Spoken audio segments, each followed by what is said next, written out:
आज हम एक एग्जाम प्रॉब्लम सॉल्व करने वाले हैं। सबसे पहले you need to understand that कि जब ऐसे प्रॉब्लम्स के ऊपर बात आती है तब दो वेरिएशंस एग्जिस्ट करता है।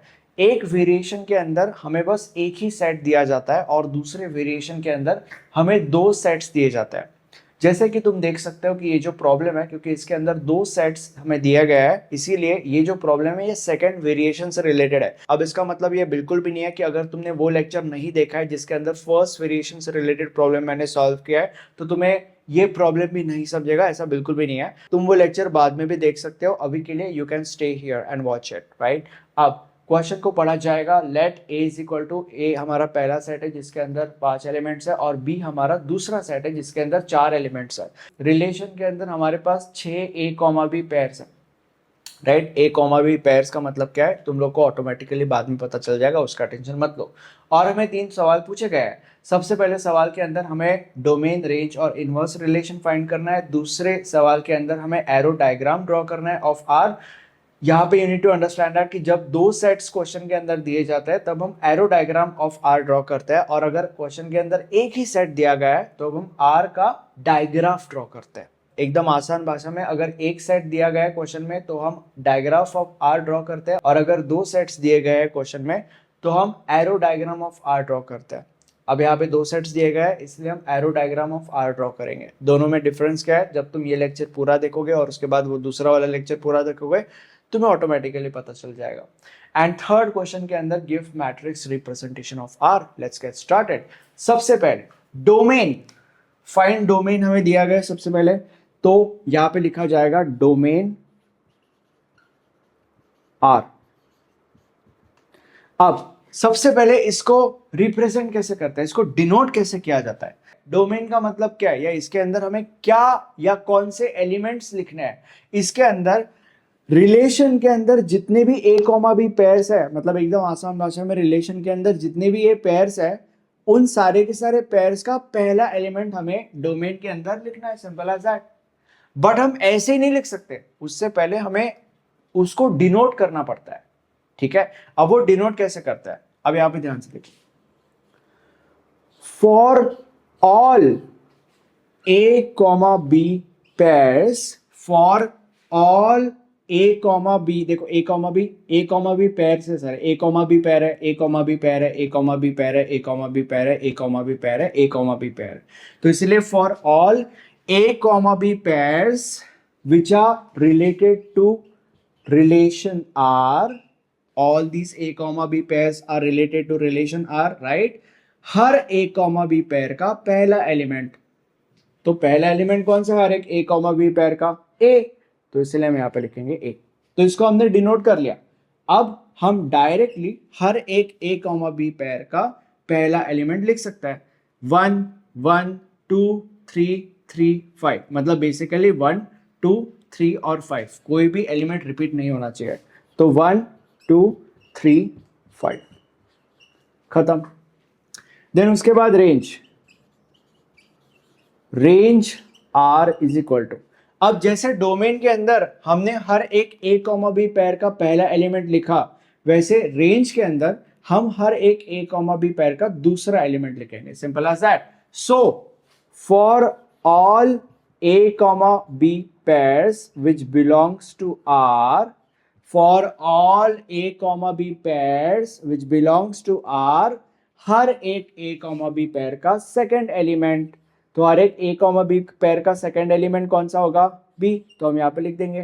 तो अब यहाँ पे वो एलिमेंट लिखना पड़ेगा, तो हर एक ए कॉमा बी पेयर का सेकंड एलिमेंट हम यहाँ पे लिखेंगे red green blue, red green blue, मतलब बेसिकली रेड ग्रीन ब्लू। तो red,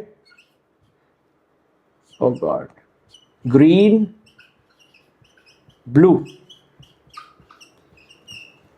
red red green green blue blue क्यों नहीं लिखा, क्योंकि कोई भी एलिमेंट रिपीट नहीं होना चाहिए। kind of that weird stuff. अब next, inverse relation baby, inverse relation, इसको आर ऐसे लिखते हैं।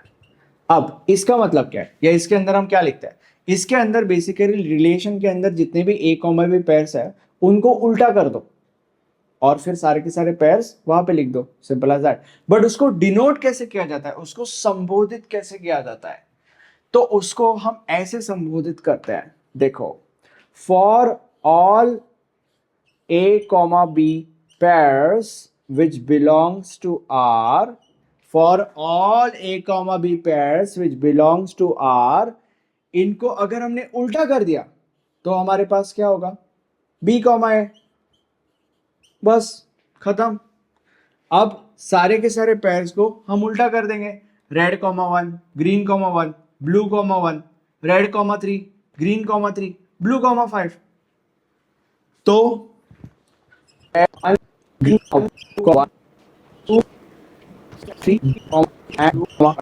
हमने बस इन्हीं सारे के सारे ए कॉमा बी पेयर्स को फ्लिप कर दिया और यहाँ पे हमारे पास इनवर्स रिलेशन का हमारा आंसर आ गया। Now the next question is arrow diagram. For aero diagram हमें क्या करना है, हमें सबसे पहले ये देखना है कि कौन से सेट्स है हमारे पास, सेट ए है और सेट बी है, ठीक है। तो सबसे पहले हम लिखेंगे set A and set B, right. यहाँ पे एरो डायग्राम लिख लेना। नाउ सेट ए के नीचे हम ऐसा एक गोला बनाएंगे, ठीक है, एंड सेट बी के नीचे भी हम ऐसा एक गोला बनाएंगे। सेट ए के अंदर के जितने भी एलिमेंट्स हैं हम यहां पे लिखेंगे 1 2 3 4 5, एंड सेट बी के अंदर के जितने भी एलिमेंट्स हैं वो हम यहां पे लिखेंगे, simple as that. So red green blue yellow, red green blue and yellow.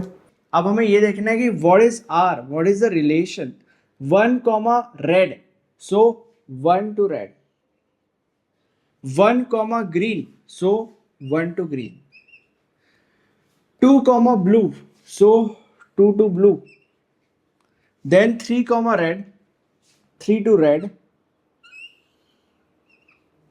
उसके बाद 3 comma green and 5 comma blue, 3 comma green and 5 comma blue. तुम्हारा एरो डायग्राम बनके रेडी हो चुका है। यहाँ पे हम लिखेंगे एरो डायग्राम। अब मैट्रिक्स रिप्रेजेंटेशन ऑफ आर के ऊपर जंप करने से पहले तुम्हें एक छोटा सा कॉन्सेप्ट समझने की जरूरत है। ये हमारा पहला सेट है, सेट ए, जिसके अंदर 5 एलिमेंट्स है, और ये हमारा दूसरा सेट है, सेट बी, जिसके अंदर 4 एलिमेंट्स है। अगर मैंने तुम्हें पूछा कि ए क्रॉस बी का आंसर क्या होगा तो तुम कैसे निकालोगे? क्योंकि ए क्रॉस बी का आंसर निकालने के लिए बोला गया है, इसलिए इसका मतलब ये है कि इसके अंदर ए का हर एक element will perform order pair with B का हर एक एलिमेंट। अगर बी क्रॉस ए होता था तो उस केस में बी का हर एक element would perform order pair with A का हर एक एलिमेंट। बट क्योंकि ए क्रॉस बी है इसलिए ए का हर एक element would perform order pair with B का हर एक एलिमेंट। और वो कैसे? 1 will perform order pair with red, 1 will perform order pair with green, 1 will perform order pair with blue and 1 will perform order pair with yellow. उसके बाद 2 will perform order pair with red, 2 will perform order pair with green, 2 will perform order pair with blue, 2 will perform order pair with yellow, 3 will perform order pair with red, 3 will perform order pair with green, 3 will perform order pair with blue, 3 will perform order pair with yellow, 4 will perform order pair with red, 4 will perform order pair with green, 4 will perform order pair with blue and 4 will perform order pair with yellow and same कहानी 5 की भी। इसको हम कहते हैं A का हर एक element will perform order pair with B का हर एक एलिमेंट, ठीक है। और ये A क्रॉस B का आंसर है। अब हमारा जो रिलेशन है दैट इज दिस। अब क्योंकि ये सारे के सारे पेयर्स यहाँ पे भी आते हैं, देखो 1 comma red, 1 comma red, 1 comma green, 1 comma green, 2 comma blue, 2 comma blue, 3 comma red, 3 comma red, ये देन उसके बाद 3 comma green, 3 comma green and 5 comma blue, 5 comma blue. क्योंकि ये सारे के सारे एलिमेंट्स इधर आते हैं इसलिए हम ये कह सकते हैं कि R is a subset of A cross B, right. क्योंकि ये सारे के सारे एलिमेंट्स यहाँ पे भी आते हैं इसलिए हम ये कह सकते हैं कि R is a subset of A cross B, right. अब क्योंकि R is a subset of A cross B इसलिए जो A है वो हमें बताएगा कि यहाँ पे कितने और कौन से रोज होने चाहिए, और B हमें बताएगा कि यहाँ पे कितने और कौन से कॉलम्स होने चाहिए। तो A जो है उसके अंदर है 5 एलिमेंट्स 1 2 3 4 5, इसलिए 1 2 3 4 5 एंड जो बी है उसके अंदर 4 elements red green blue yellow, so red green blue yellow. और अगर तुम्हारे में से कुछ लोगों को ये सवाल आ रहा होगा कि अरे यहाँ पे तो 1 आर है 1 जी है, आर मतलब रेड ही है भाई, और जी मतलब ग्रीन है, बी मतलब ब्लू है, वाई मतलब येलो है, वो बस यहाँ पे स्पेस नहीं है इसलिए मैंने यहाँ पे आर जी बी वाई लिखा है। ठीक है, तो यहाँ पे ये कहानी है। अब हमारे मैट्रिक्स का ढांचा तो बन चुका है, बट इसके अंदर वैल्यूज कैसे पुट करते हैं। देखो, रिलेशन को हमें वापस देखना है। यहाँ पे जितनी भी पेयर्स है उनके जगह पे वहां पे 1 आएगा, और बाकी जो खाली स्पेसेस है वहां पे हम 0 लिख देंगे, सिंपल एज दैट। 1 आर तो 1 आर 1, 1 ग्रीन 1 ग्रीन 1, 2 ब्लू तो 2 ब्लू 1, उसके बाद 3 रेड 1, उसके बाद 3 ग्रीन 1, नेक्स्ट 5 ब्लू 1। बाकी जितने भी जगह है वहां पे 0 आएगा, और ये हमारा पूरा का पूरा